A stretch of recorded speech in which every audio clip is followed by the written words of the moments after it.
Hello there, welcome to the English Language Club. It's Tuesday, so it's my favorite time of the week, time for our English Language Club Hangout. I'm Colin Munro, and this is Tony Cooper. How are you doing, Tony? It's good to be here, Colin. Yeah. Yes, I feel really good today, actually. Yeah, we've got 15 people watching so far, which is really good. If you haven't already, say hi in the chat. We'd love to know who's watching and where you're from. We've got Mohammed Adel, Susanta is watching, Omar, Thet, and Balbal. Balbal, haven't seen you for a while, but I remember you were regular for a while ago. So as always, if you don't know how this works, we're just here to hang out with you. We haven't got an agenda or we haven't got much planned. We're making this up as we go along. So we need your questions. Give us your questions. Get your questions coming in about learning English or anything else within reason, and we'll see if we can answer it for you. Yeah. So we've got Sarah as well. Omar's watching. Anus, Maya, Pham the Hung from Vietnam. Great, but no questions yet. No questions yet. We do have a question that we didn't get to at the end of last week. It was a really short question, though, from Mohammed Reza Hamdard. The question is, what's the difference between historic and historical? And that's actually, it's a pretty straightforward difference because they just mean different things. Historical is just referring to anything that's in the past. So, a historical time period or historical proverbs or historical books or whatever. Historic, though, is something that you use to describe something that is like amazing and record-setting, right? So it's another word. It's kind of like saying awesome or incredible, except it means like something that'll go down in history. So historic is a way of saying so it's not necessarily part of history yet. Yeah. You're just saying that you think this is something that's going to go down in history. Yeah. This Christmas could be a historic Christmas, even though it's still in the future. Right. Exactly. Yeah. Yeah. It's basically just another way to say that something is a big deal. It just has a specific meaning that you think it's going to be something that people will remember for a long time. Yeah.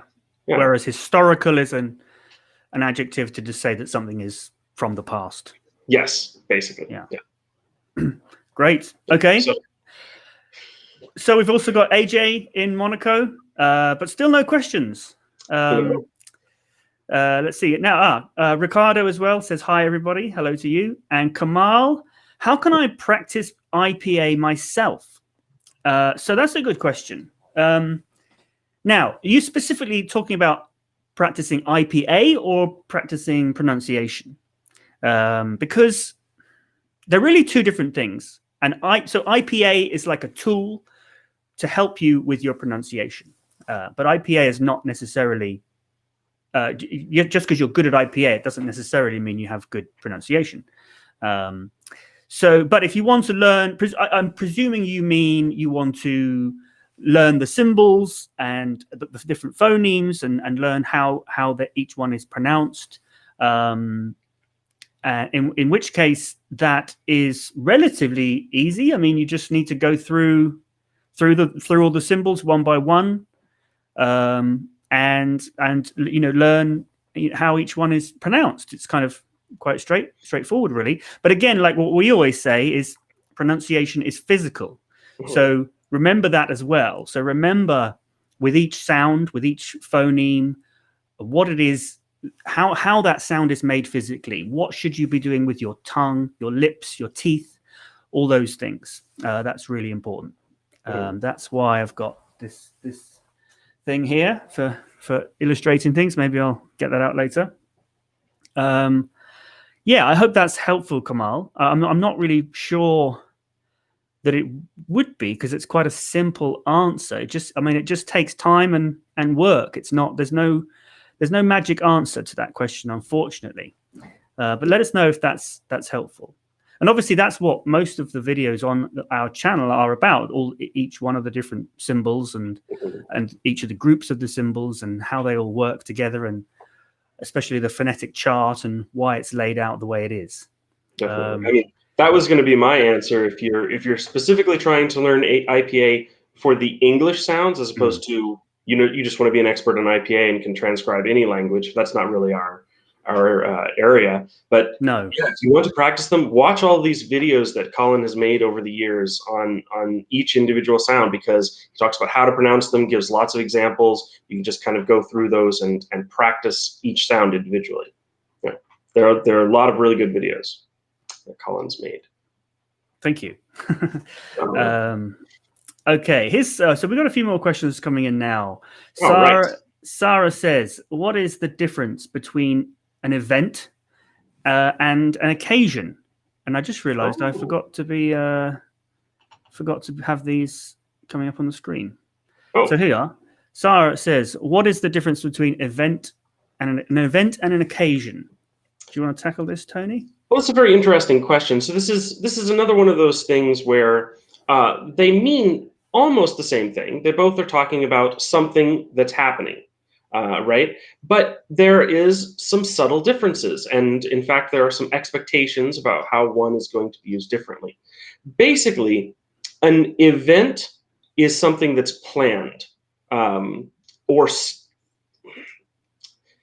more often, you would use an event specifically for something that's planned or something that's scheduled ahead of time. So something could be an event, for instance, right now, Saturn and Jupiter are right close to each other. So you could still call that an event, even though no one scheduled it, it's still kind of been scheduled. Or a birthday party is an event because it's scheduled. A rock concert is an event because it's scheduled. An occasion is something that's happening, and it may or may not be scheduled, or it doesn't really matter whether it's scheduled. Often we use occasion for things like holidays, or weddings or something like that. So they're very similar. Whereas event definitely has to be scheduled, and an occasion sometimes not. Sometimes you'll hear, in this occasion, and they're just talking about this whatever's happening right now. But hang on a minute, couldn't you describe something like a volcanic eruption or an earthquake as an event? But they're not scheduled, are they? No. Yes. And so that's a different meaning of the word event. Yes. So if you're talking about event and occasions, you're talking about things happening, usually to do with humans. There's also another meaning of event, which is just very basically something that happens. And so you could literally call anything an event, but that's not really, doesn't really connect with occasion at all. Yeah, like in certain types of different contexts, the word event is used, like in computer programming. Yes, a certain point or something happening in the code can be referred to as an event. Well, what's weird about this word is event is like the most broad word for something that happened. But then when you start applying it to individual things, it is used more specifically. So event versus occasion is talking about some kind, like a party or a holiday or some kind of an event, something that's happening to do with humans, right? Yeah. And in that case, event is more narrow, occasion is more broad. Yeah. I was going to say maybe the word occasion has some kind of sentimental significance. It's a little more flowery. But then the word occasional just means something happens sometimes, right? It doesn't necessarily have to be. They're not. I mean, they're obviously related, but they're not really related in terms of the modern usage. I mean, like you say, occasional means something that doesn't happen very often, but an occasion. It's just something that's happening. Yeah. So they're very, very similar. I wouldn't usually worry about which one you're calling it. Event is probably just easier. Virtually any kind of a something that humans are doing together, right? A meeting, a party, a live stream. A live stream. Anything can be called an event if it's something that's scheduled together by people. Yeah. you maybe wouldn't call if you happen to run into a friend. Like, what an interesting event. Like, that would just be an unusual way to say it. You know. Okay, moving on. We've got another question here from Osgur Kai, or Kaya. He says, I cannot pronounce the sound because I'm not a native speaker. What would you suggest? So now, there's actually two sounds that you could be referring to here. There's the sound, as in the word think and thought, but then there's which is the same, very similar, but it's voiced. So they're what's called a consonant pair, because they're very similar. Physically, you're doing exactly the same thing, except one of the sounds is voiced and the other is not. So you're using your vocal cords. So th and th. So the word the and this would be the voiced version. Now, if you can't make the sound, this is a sound that a lot of people struggle to make because they're not accustomed to sticking their tongue out. That's how this sound is made. Look at me. Look at me when I say it. This, that, think, thought. Okay, the sound is made by your tongue. The sound is made by your tongue touching the top teeth. Okay, so if you're not touching the top teeth with your tongue, you're not making the sound correctly, and it's probably not sounding correct. That's probably the mistake. Now, and a lot of people make this mistake because, or they find this sound difficult because in their language, you're not accustomed to doing that with your tongue, so it feels very strange and it's very difficult to actually do. So this goes back to what we were saying about pronunciation is physical. You need to think about the physicality, and that's often what will be difficult for you. So I would practice, sticking your tongue out and making that sound with the, think about the tongue touching your top teeth. Think, thought, this, that, like that. Yeah. Okay. Hope that's helpful. Let us know if that's helped. Let's see. Can you see the questions, Tony? I can. Do you want to say hi to Robiel Hassan in Bangladesh? Thanks for joining us. Yeah. And also Gaspar. Yeah. Gaspar in Brazil. Okay. Balbal's got a question. They say, to me, the sound ah is squished, tighten, sharp sound. But when I pronounce it, it sounds too similar to oh, which sounds round and smooth. Is there any tip? So ah and oh. I mean, you are right in saying that oh is rounder, a smoother sound, because you say it with your mouth. Again, pronunciation is physical. You say it with your mouth, your lips rounded, oh, oh. Whereas your mouth is wider. Yeah. Right? So that's it's strictly speaking, they're both open sounds. So your mouth is open. They're both on that bottom row of the phonetic chart. So they're both, your mouth is open for both of them. The difference is in the shape of your lips. There's kind of, with vowels, there's kind of two main things you need to think about. There's how open your mouth is. You've got e, I, u. Those, your mouth is almost closed. And then you've got the middle row, which is So your mouth is open a bit more, and then the bottom row, which has these two sounds ah and oh, or, and there your mouth is much wider. So there's how open or closed your mouth is, but then also how wide or wide your lips are. So EU, for example. So what's it called? Rounded or unrounded, I think they call it. So with ah, it's open and unrounded, I think. And with oh, it's open rounded. So oh, ah. That's the difference. And again, pronunciation is physical. So think about the physicality of being open and being rounded or unrounded. Hope that's cleared that up for you, Balbal. Let us know if it has. And if it has, please give us a thumbs up. That really helps. We've got 19 people watching now, which is great. You're all very welcome. And if you have just joined us, please say hi in the chat and let us know where you're from and what you're up to. And if you've got any questions, that's what this is all about. So let's move on then to the next question. Mohammed Adel says, I have a question about the word loves. Is the S sounded as a S or a Z? So loves. So this is an interesting one, isn't it? Because it I would depends say if it's a vowel or a I'm sorry, a vowel, a verb or a noun, right?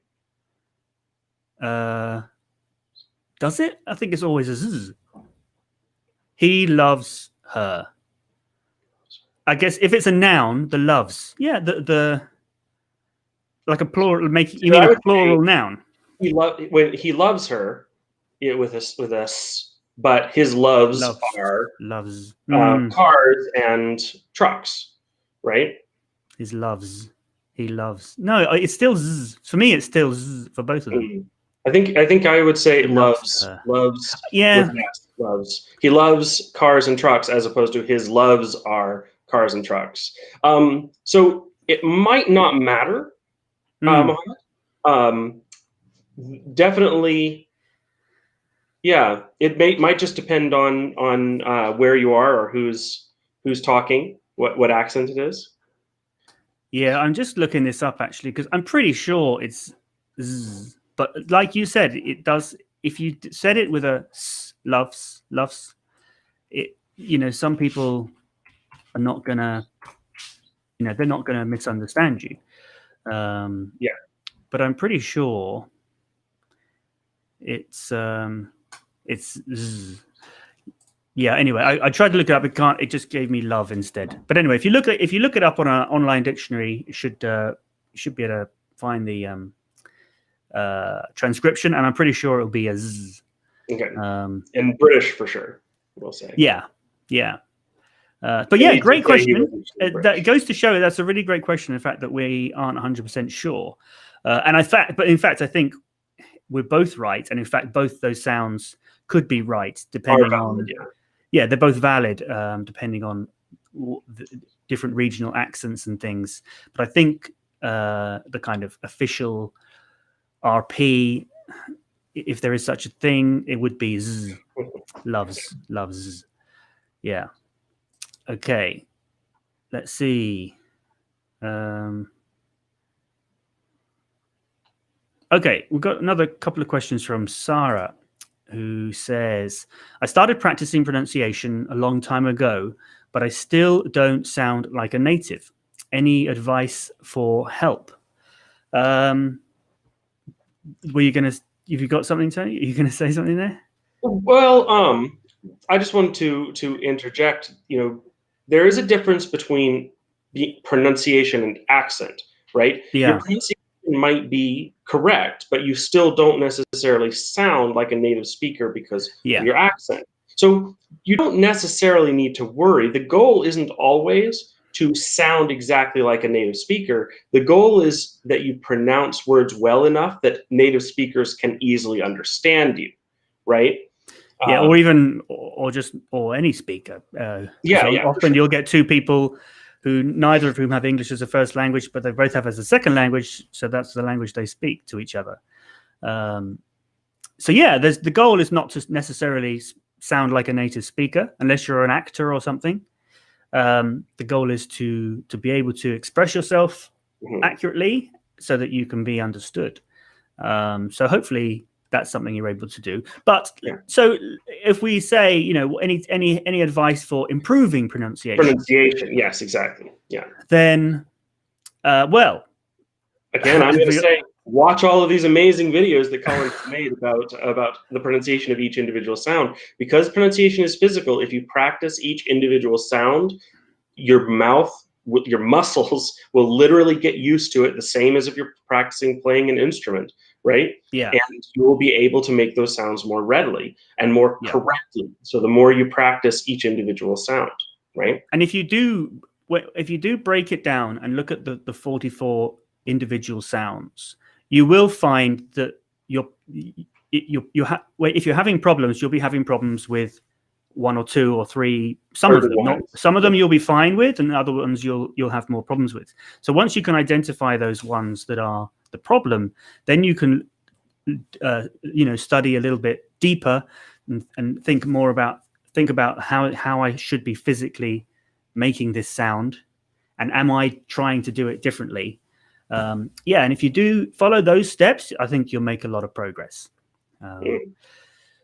Tongue twisters are always a good exercise as well. They often use some of the sounds that are very similar in a way that makes you exercise saying them. Exercise the physicality of it. So yeah, you should look at it as a physical exercise. If you practice after practicing pronunciation, your mouth should hurt almost a little. Not hurt, but it should ache a little bit, like you've been to the gym. So yeah, pronunciation's physical. So think of it physically. Yeah. Now, question here from Nitin Kaimar, who says, any trick for learning the meanings of difficult words? I mean, it depends on how much you need to learn these words. If it's something that you need to memorize a set of words because they are words that you keep mistaking, or you need to know them for a test, or you need to know them for work, like they're the technical terms, then flashcards, right? You write the word on one side of a card and what it means on the other side with an example, and you just shuffle through the cards. Okay, here's the word, trying to say what it means in your head or out loud, use it in a sentence, and then check, right?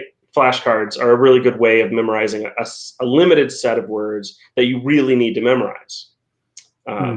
If you're just talking about, there are 2 million words in English, and every now and then I stumble across one that I know I've seen before, but I can't remember it. Well, in that case, what you need to kind of remember is that's the natural process for how your brain learns new words. You encounter a word, you forget it, you encounter it again, and you're like, oh, hey, I think I recognize that word, but I have no idea what it means. Then you learn it, you forget it again, and there's just this cycle, this process where you have to be exposed to a word enough times that your brain starts kind of collecting it, that you're able to actually remember it. Right. Yeah. I think maybe a good thing to study is the rules of word formation. So what different prefixes and suffixes mean. Mm-hmm. That can be really helpful, especially so for converting verbs to adjectives to adverbs. So happy. I am happy. He went happily. So you can convert different types of words to other types of words with very consistent, well, not 100% consistent, but quite consistent rules. So that's another way, because sometimes you might look at a difficult word and it might only be difficult because it's got certain prefixes and suffixes. Can't think of an example. Like unknowingly. He unknowingly went the wrong way. So you've got the verb to know, but then you've got the gerund form, so knowing, making it a noun, and then you've got, or sort of a noun, it's a gerund, and then you've got "ly" on the end, making it unknowingly. Is that an adverb? Yeah, that's making an adverb, and then making it the opposite with un. So you've got a whole load of, prefixes and suffixes that make a simple word a difficult one. So if you know those rules, you can start to undo those, and yeah, should make things easier. Yeah. Okay, let's see. Gopi Nair here says, is it helpful for stammering? So presumably you're talking about IPA, the International Phonetic Alphabet. Now, talking about stammering, that goes a little bit beyond what we do at the English Language Club. So I can't really give you an answer on that. But I would say maybe it does. I'm sure speech therapists use phonetics and the IPA. I'm sure it's a tool that they use, but I'm not sure whether I can't tell you whether that is particularly helpful, whether that is something they use. It's not something that I know about, but it is a good question, a good opportunity to point out that phonetics is something that is not just used in learning English and teaching English. In fact, we only use a very small amount of it. And we resist going too into it because it can become a distraction, I think, from what most of our audience's goal is, which is to learn English, to be able to speak English, not to go down that rabbit hole. But yeah, thanks for that question. So here's one from Sarah again. V is voiced, or rather V is voiced. So is it pronounced Z? Well, no. They are both voiced sounds. This was referring to loves. Right. Yeah. Loves. She's saying that's why you pronounce it as Z, because it's right after a voiced vowel, a consonant. Loves. Yeah. And that is true. That is why it is officially, but it also depends on the other letters, like the letter afterwards and stuff like that. But yeah. So this was referring to loves. Yeah. So yeah, I think because your vocal cords are already going, it makes it easier to just go into the Z. For me, it sounds strange or feels strange to say loves. Yeah. But yeah. So yeah, thanks for that, Sarah. Let's see.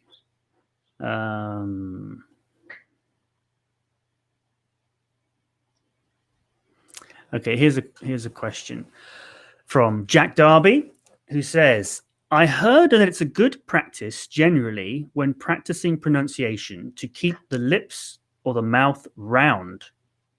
What about it? That's not something I've heard. And I mean, some sounds your mouth is rounded and other ones it's not. So if you keep your mouth rounded, some of those sounds are going to sound wrong. So I don't think I agree with that advice. What do you think, Tony? Well, I know where this is coming from. In the 1800s, there were a lot of books written for people who lived in the British Empire all over the world for how to speak English, and they had some not necessarily the best advice, and it wound up being taken very seriously in some parts of the world, and therefore you see this kind of thing in textbooks occasionally. I saw them when I was in Hong Kong and in other places. Yeah, I've seen this advice a lot of places, but it comes from a long time ago. And if anything, it's trying to emulate the accent of the 1800s, not the way British English is spoken now. Yeah. Yeah. Yeah. And in IPA, like I was saying, in phonetics, we do talk about sounds being either rounded or unrounded. So if you're trying to be rounded all the time, yeah, it's not going to be right. So I wouldn't follow that advice. I think that, like Tony says, that's outdated. Okay. So question here from Mohammed, who says, okay, the words locational, where can I put the stress? So we're talking about the word locational? I think so. Locational. So it's on the A, or location. It's on the location. Yeah. Locational. But generally speaking, though, is there any way to know where we put the stress? Because stress is something that is very important. Kind of very important. And I think maybe not unique to English, but it is something in other languages. People will be coming from a first language where all vowels are just stressed equally, and it's not something that you need to think about. Well, or there are very, very specific rules for which consonant or which syllable is stressed.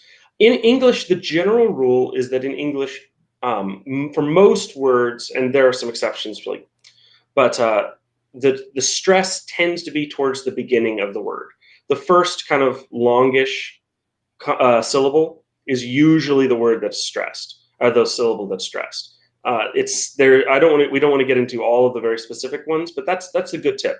A lot of people coming from other languages will try to stress the ends of words because in many languages the ends of words are more commonly stressed, and in English it's more often the beginning. Yeah.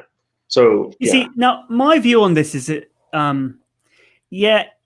that this is one of those things where phonetics, I'm sure, goes very, very deep into stress and which vowel is stressed and things like that. But I just feel like people learning English as a second language or third, whatever, as a foreign language, if as long as they're listening to enough, you should get it without thinking about it too much. As long as you're listening to people speak and trying to emulate what you hear. Whether that's in music or movies or television or podcasts or live streams, you shouldn't have to really think too much about this. It's just something that should come naturally. This is one of our major points here at English Language Club, is that there are rules, and you could spend all your time learning something by memorizing every rule that fits every possible situation. But that's not how your brain learns, and it's not efficient. You want to learn enough rules that you can start communicating, and then you learn things by communicating, speaking to people, listening to people, having conversations is just incredibly important for learning a language, and eventually your brain fills in all these rules without you ever having to figure them out, right? I do mention that thing about beginning to end because there are some languages where people very consistently pronounce stress words at the end, and so you just have to realize that that's not the same pattern in English. And again, like Colin pointed out, some languages stress every vowel sound equally, and again, that's not the pattern in English. So if you're coming from a language that has very specific pronunciation rules, just realize that English is going to be different and try to listen for the stresses. But again, it's not something you necessarily need to super practice unless you keep realizing that you're making the same word, you're making a mistake with the same word. Then it's usually a good idea to kind of practice to make sure you're saying it correctly. Yeah, but I've never heard anyone I don't think if you mispronounce locational, anyone's going to have a problem with it. It's a pretty unusual word. Especially if you're mispronouncing it when your only mistake is putting the stress in the wrong place. But yeah, I think a lot of people do try to codify and come up with too many rules for learning English.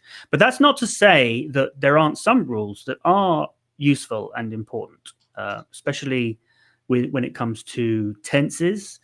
And those kinds of grammar and things, and that is what our course Inside English is all about.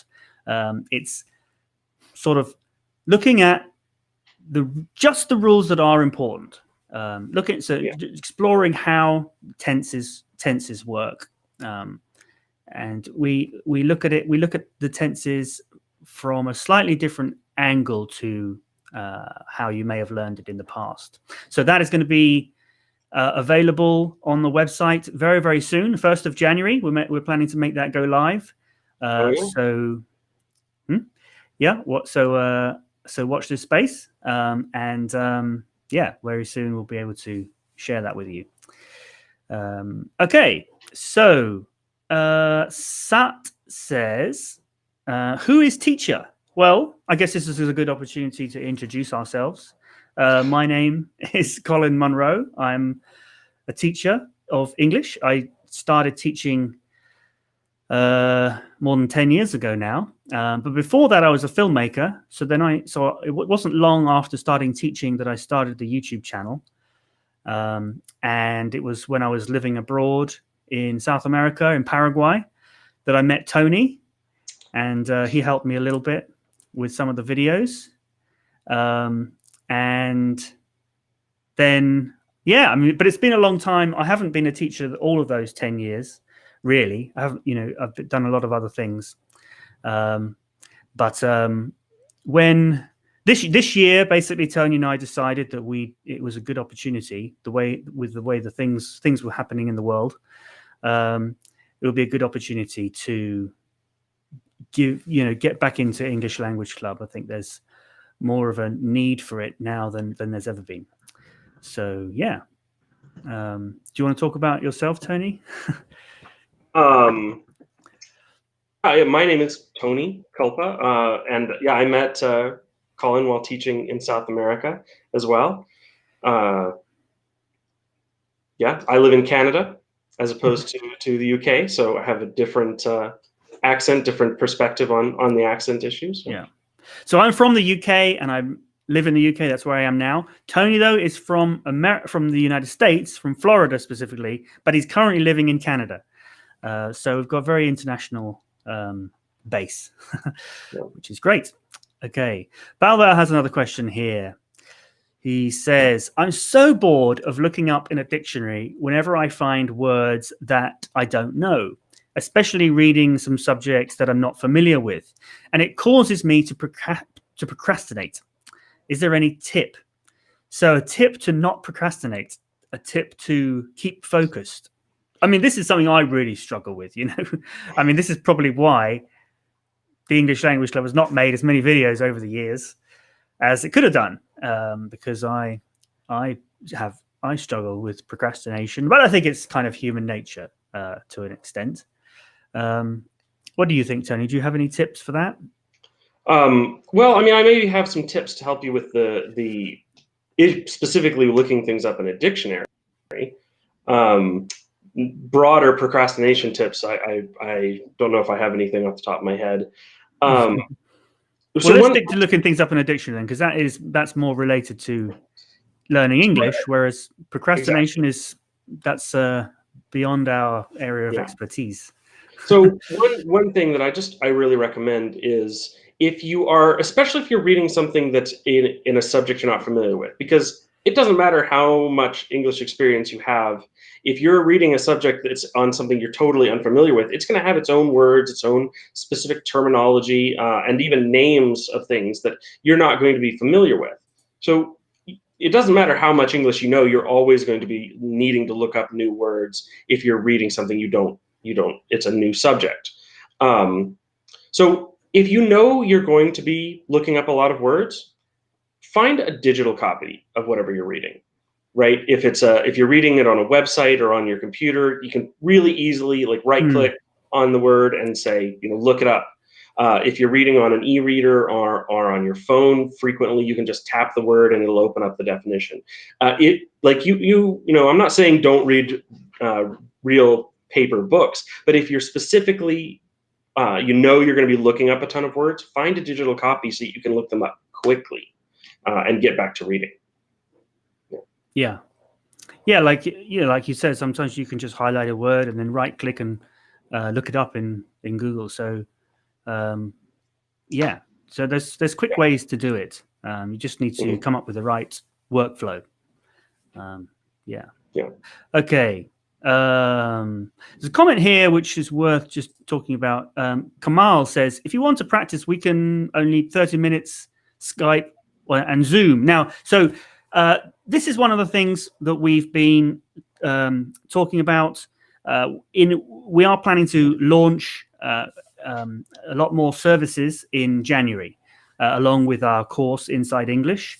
The last 6 months, we've been doing these live streams. That's while we've been writing the course and some other things as well.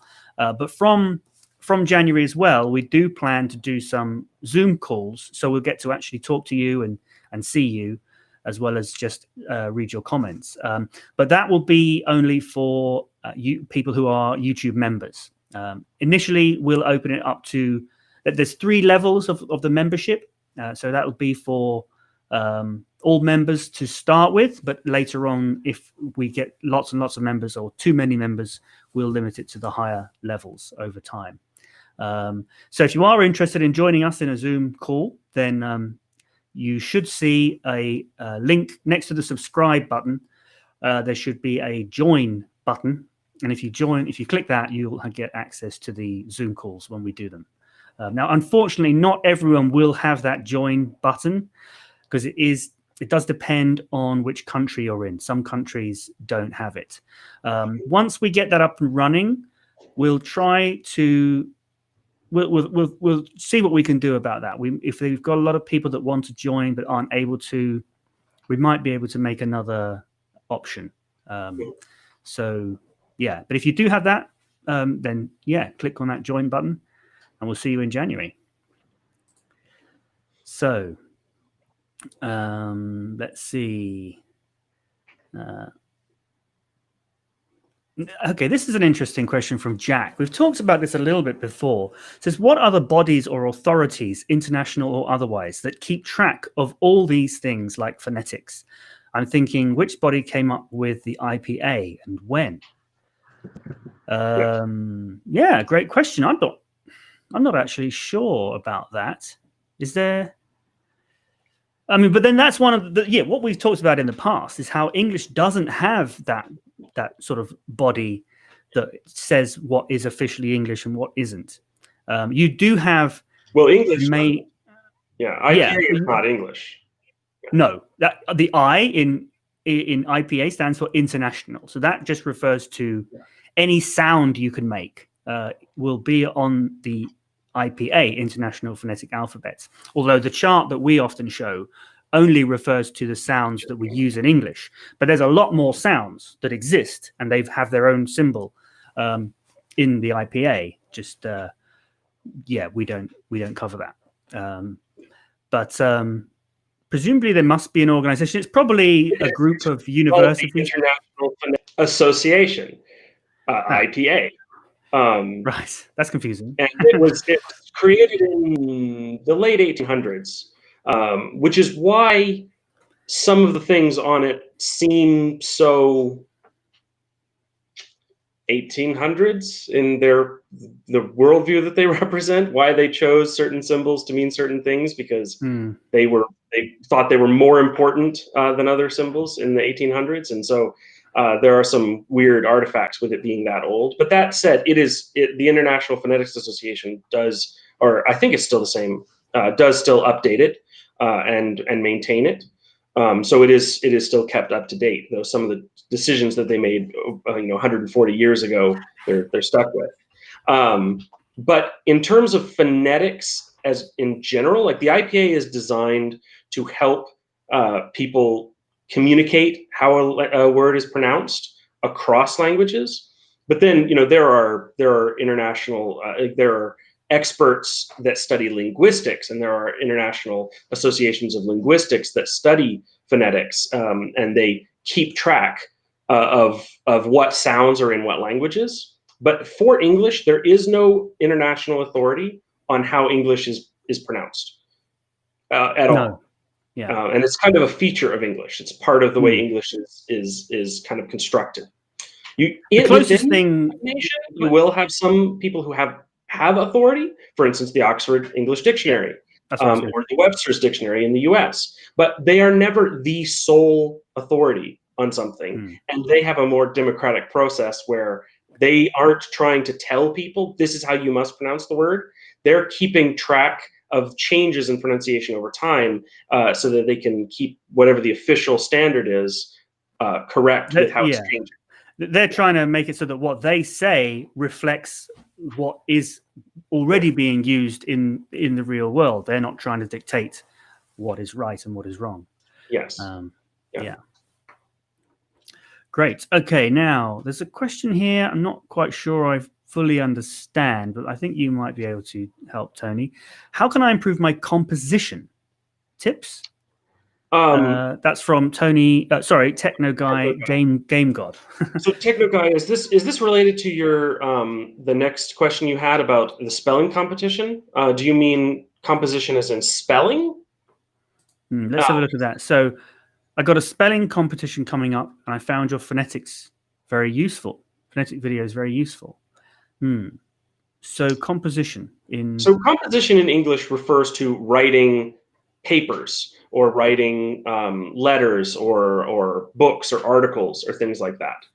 It doesn't refer to spelling. So if you do mean spelling, man, that's I've never been a particular fan of spelling competitions and memorizing how to spell words, because it's just not really the way our communication works these days. You very rarely have to handwrite something and turn it in immediately. You're almost always going to have the opportunity to either spell check it on your phone if you're texting, or spell check it on your computer. It's just, to me, it's more effort than really it's worth. Being able to spell all these words from memory is not that useful a skill. You do need to spell them well enough that you can look them up in a dictionary. But again, that's often done, like, because if you're just talking to someone and you hear a word and you're like, I know I've heard that word, but I don't know what it means, you're going to have to be able to spell it well enough to look it up in a dictionary, but you don't have to spell it exactly. So in terms of spelling tips, I might not be the right person to ask. Again, there are loads and loads and loads of rules, but I don't recommend learning them. If you're doing it specifically for a competition, though, then that might be the thing to do, is to look up spelling rules in English, of which there are a lot. Yeah. Okay, so we've got a lot of people, I think, from Vietnam watching, which is really great. So we've got lots of comments, but I can't understand them, unfortunately. So if you want to get a response from us, you're going to have to make your comments in English. Techno Guy did answer my question about whether he was referring to spelling, and he said no, just like writing letters and stories. That's a super broad question, though. The one tip that I will have is that I've shared before is everyone says write your introduction first, and I say no, write it last.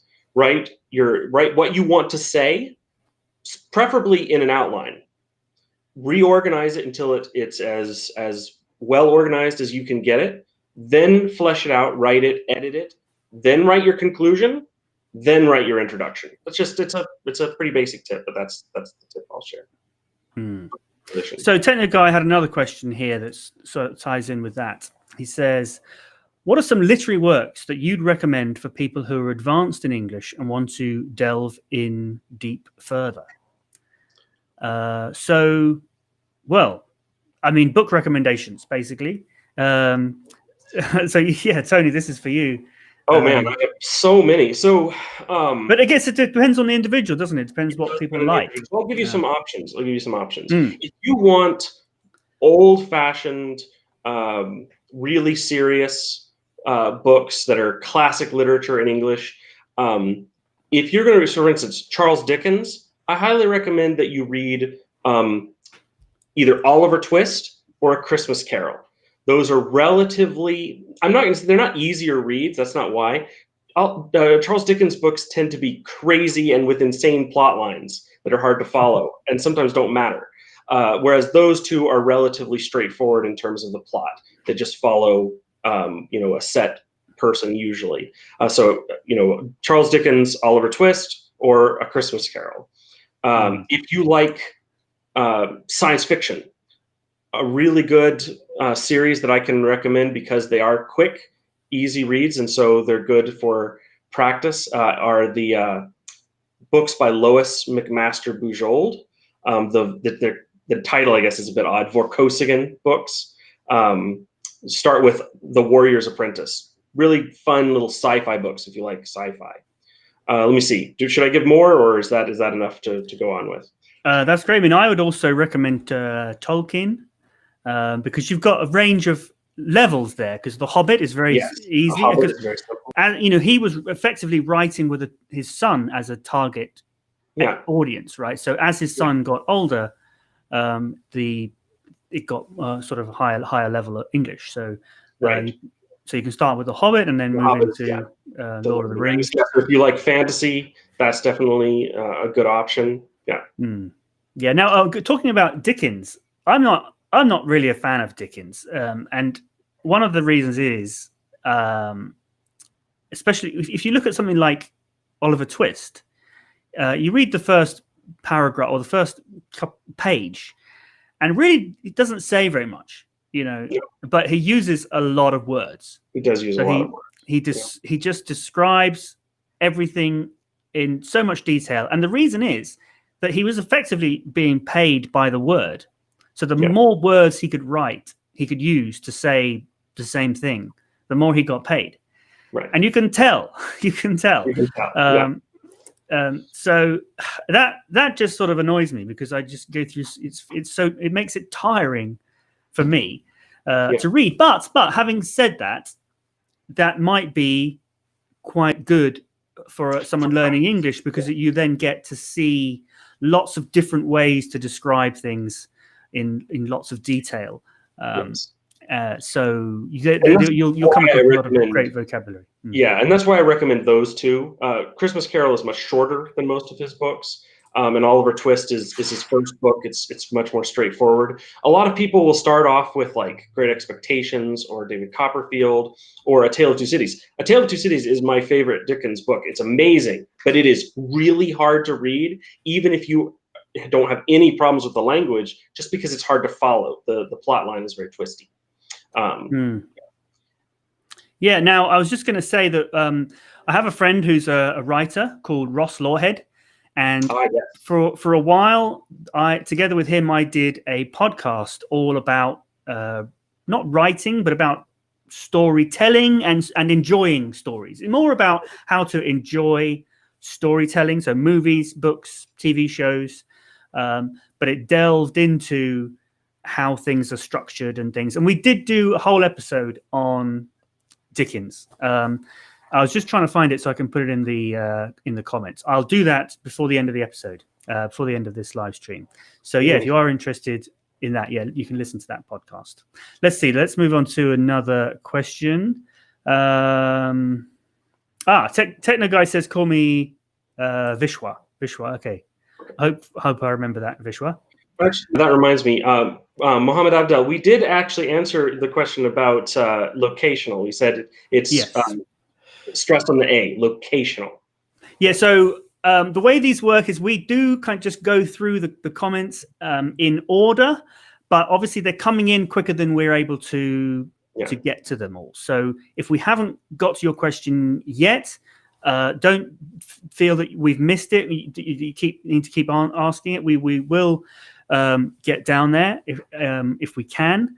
You don't need to keep repeating it. But if we do miss it, if we have gone past it, then feel free to post it again. It's fine. So Jack says, what do you think about TPRS method, teaching proficiency through reading and storytelling? Okay, have you heard of that before, TPRS?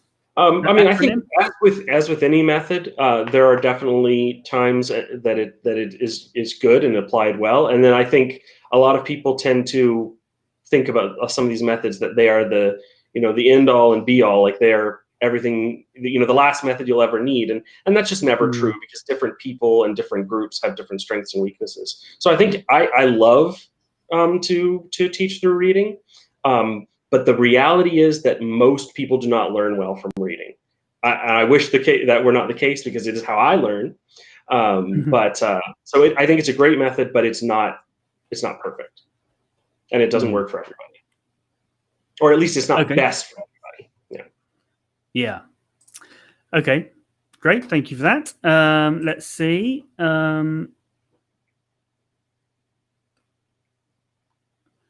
Let's see. What's this question here? Mohammed says, thank you. It is normal or not to use not with to? Like not too much? Not too much. Like, do you want cream? Yes, but not too much. That's okay to do that. Yeah. I hope we understood your question correctly there. And then you asked for an example. But I don't see that you gave us one. So let us know if that answered your question. Okay.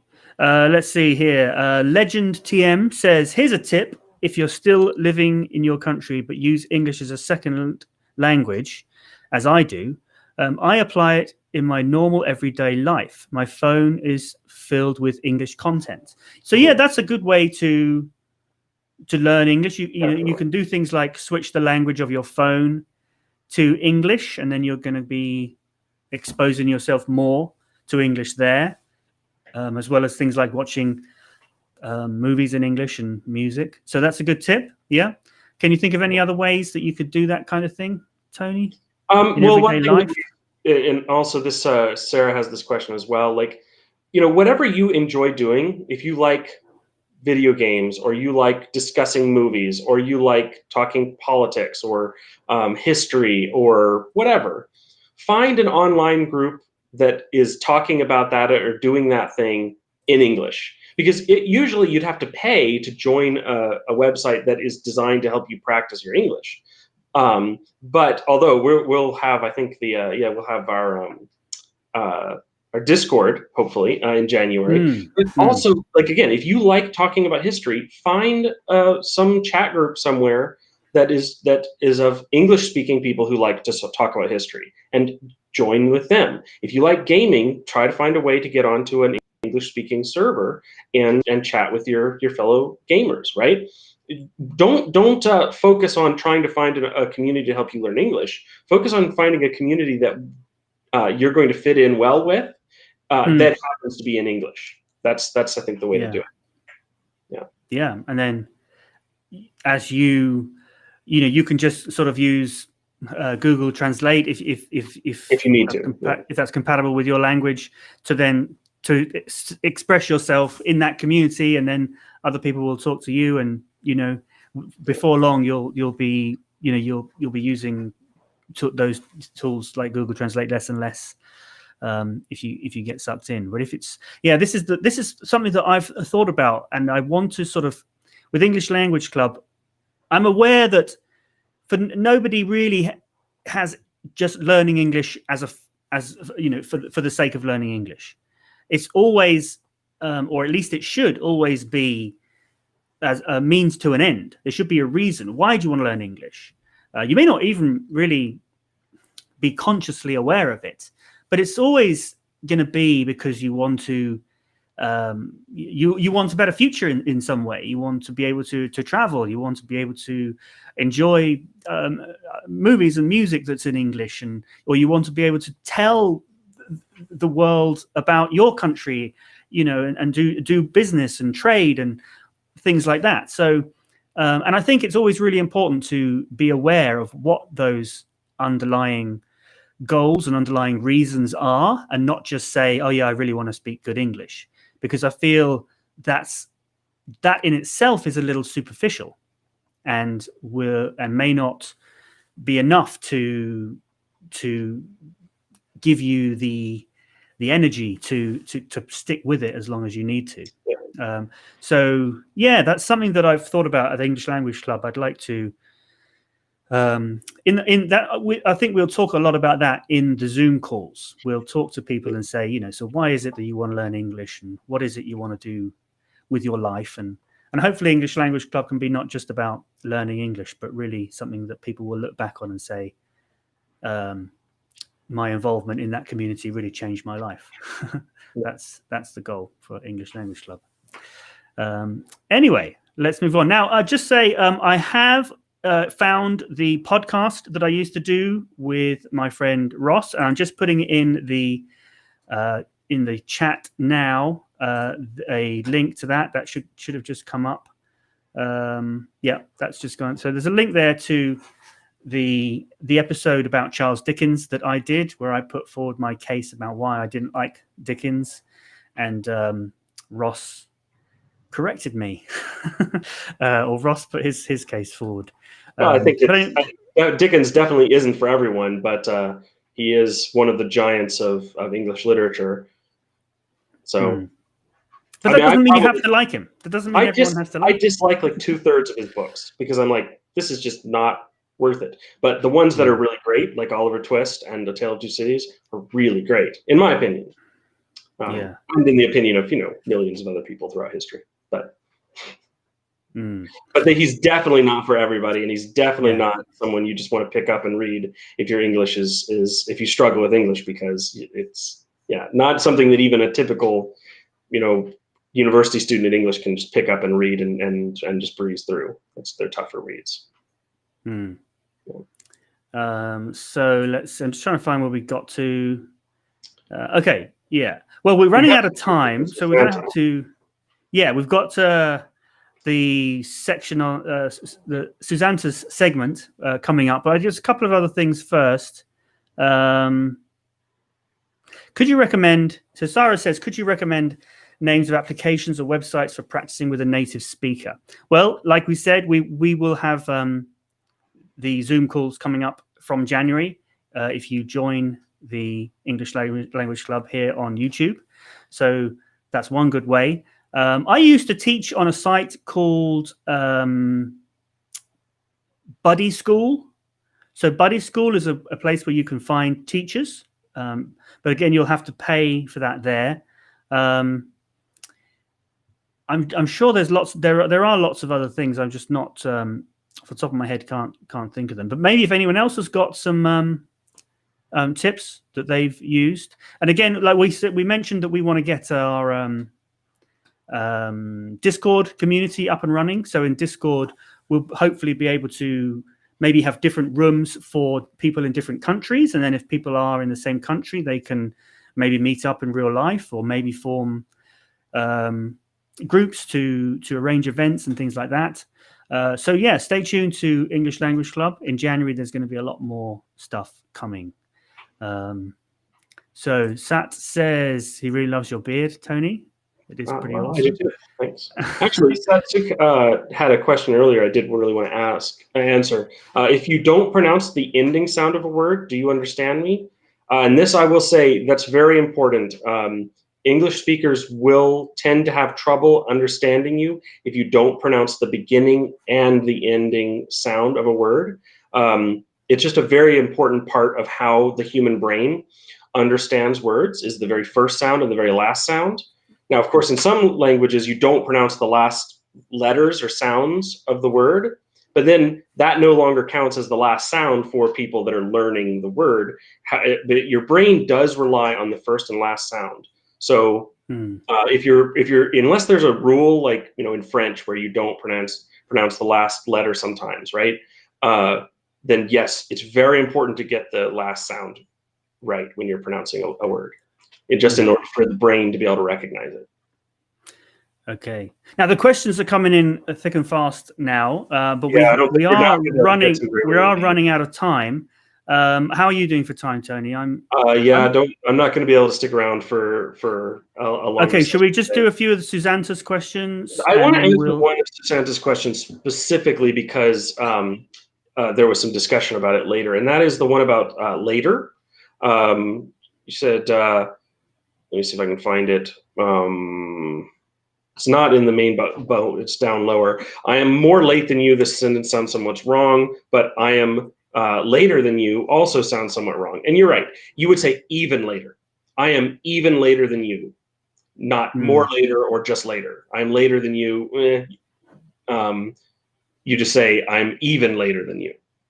Yeah, because later is already the comparative form. So you can't say more later because there's two ways to make a comparative. You can add the ER if it's a short adjective. So late, later, nice, nicer. But if it's a long adjective like beautiful, you can't say beautifuler. You just say more beautiful. So you use either one of those two ways to make an adjective into a comparative. Either add ER on the end if it's short, or you say more at the beginning. But you can't use both. That sounds strange. Yeah. Yes. Okay. And as you said, saying I am later than you also is not awkward. It's not something you would normally say because just specifically you would say even. I'm even later than you. So you were right to realize there was something off about even saying later. And yes, that's the key. Even later. Yeah. Okay, do we have time for any more quick answers, or do we? Well, there was one that Susanta said that I can give very quick answer to about sport. It was about Manchester City. Yeah, 1-0. What does 1-0 mean? Well, basically, nil means zero. I can't find the comments and bring it up on the screen now. But yeah, basically, nil means zero. So 1-0 means 1-0. So if it was it 2 Manchester City? So if it's 2 Manchester City, then Manchester City have 1 goal, and the opposite team have 0 goals. So 1-0. In tennis, they use the word love to mean 0. I don't know why they do that. I'm sure there's a reason. But yeah. So yeah, I'm sorry we didn't get to all your questions today. But thank you for bringing them to us. We'll look at these questions before next week, and we'll try and start with some of the questions we weren't able to get to next time. So make sure you join us next week, and between now and next week it'll be Christmas. So make sure you have a really good Christmas, and we'll see you next time for the last episode of 2020. So see you then.